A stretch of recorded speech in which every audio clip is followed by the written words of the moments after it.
ಬಹಳ ಉತ್ತಮವಾದಂತ ಕೆಲಸವನ್ನು ಮಾಡ್ತಾ ಇದೆ. ಸಮಾಜ ನಮಗೇನು ಕೊಟ್ಟಿದೆ ಅನ್ನೋದಕ್ಕಿಂತಲೂ ಕೂಡ ಸಮಾಜಕ್ಕಾಗಿ ನಮ್ಮ ಕೊಡುಗೆ ಏನು ಅನ್ನೋದನ್ನ ನಾವೆಲ್ಲರೂ ಕೂಡ ಮೊದಲು ಅರ್ಥೈಸ್ಕೊಳ್ಬೇಕು. ಬಹಳಷ್ಟು ಮುಖ್ಯವಾಗಿರ್ತಕ್ಕಂಥದ್ದು.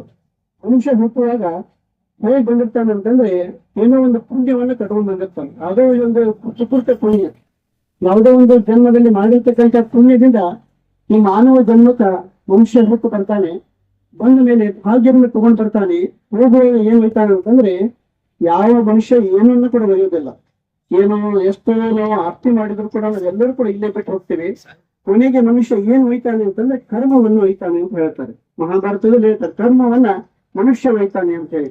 ಅದಕ್ಕಾಗಿ ಮನುಷ್ಯ ಹುಟ್ಟಿದ ಮೇಲೆ ಅವನಿಗೆ ಹಸಿರು ಇರುತ್ತೆ, ಹೆಸರು ಇರೋದಿಲ್ಲ ಅಂತ ಹೇಳ್ತಾರೆ.